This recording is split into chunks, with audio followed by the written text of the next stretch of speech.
La plage de Cannon Beach est connue dans la région pour son rocher. Mais à seulement une centaine de kilomètres au large se cache la faille sous-marine de Cascadia. Une faille qui provoque un très fort tremblement de terre tous les 240 ans en moyenne. Et à en croire ce calendrier géologique, le prochain séisme est déjà en retard. Pete sait que sa maison de vacances ne résisterait pas à une forte secousse.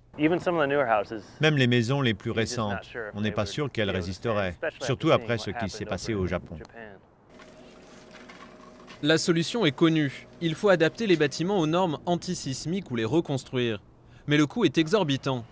Rien que dans cette petite ville, le déplacement des écoles sur des terrains plus en hauteur coûterait plus de 100 millions de dollars.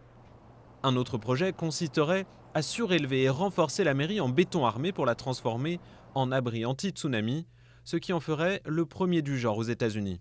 Ce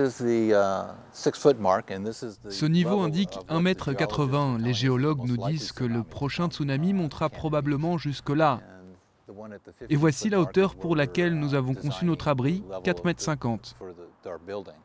Mais la facture, 4 millions de dollars, rebute les élus locaux qui ont d'autres priorités en tête.